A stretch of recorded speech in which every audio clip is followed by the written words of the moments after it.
పూరా లోకల్. నమస్తే, welcome to పూరా లోకల్. రాష్ట్ర ప్రభుత్వం తెచ్చిన బీసీ రిజర్వేషన్ల బిల్లులపై రాష్ట్రపతి కార్యాలయం నుంచి ఎలాంటి క్లారిటీ రాకపోవడం రాజకీయ చర్చకు దారితీసింది.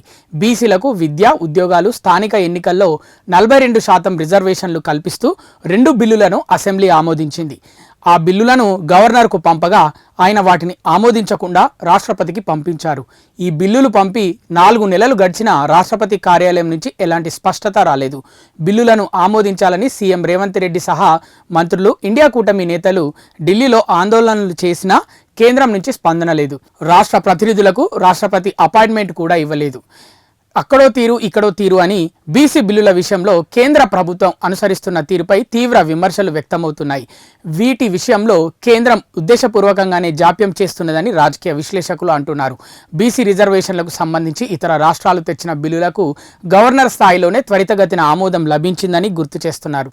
కానీ తెలంగాణ బిల్లుల విషయంలో మాత్రం వేరేలా జరుగుతున్నదని పేర్కొంటున్నారు. కులగణన సర్వే ఆధారంగా ఈ బీసీల రిజర్వేషన్లను 18% నుంచి 25% పెంచుతూ తద్వారా రాష్ట్రంలో మొత్తం రిజర్వేషన్లను 65% పెంచుతూ 2023 నవంబర్ 9న బీహార్ అసెంబ్లీ బిల్లును ఆమోదించింది. దానికి అదే నెల 10న కౌన్సిల్ కూడా ఆమోదం తెలిపింది. ఆ తర్వాత 10 రోజుల్లోనే బిల్లుకు గవర్నర్ ఆమోదం తెలపగా నవంబర్ 21న చట్టంగా మారింది. అయితే దీనిపై ప్రస్తుతం సుప్రీంకోర్టులో విచారణ జరుగుతున్నది.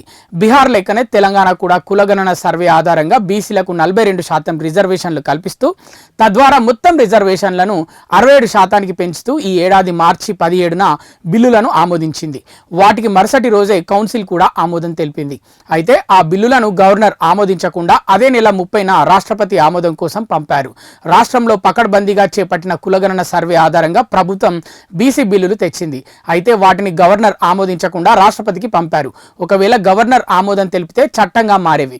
ఎవరైనా కోర్టులకు వెళ్తే అమలు ఎలా అన్నది తర్వాత విషయం. కానీ ఒకే రకమైన బిల్లుల విషయంలో గవర్నర్ల తీరు ఒక్కో రాష్ట్రంలో ఒక్కోలా ఉండడంపైనే విమర్శలు వ్యక్తమవుతున్నాయి.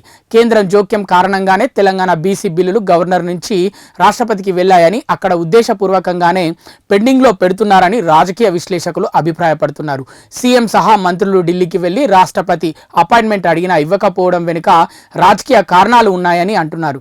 కనీసం పంచాయతీరాజ్ చట్ట సవరణ ఆర్డినెన్స్కు ఆమోదం లభించిన స్థానిక ఎన్నికల్లో బీసీలకు రిజర్వేషన్లు అమలయ్యేవని, కానీ ఈ ఆర్డినెన్స్ విషయంలోనూ కేంద్రం కావాలనే జాప్యం చేస్తున్నదని చెప్తున్నారు.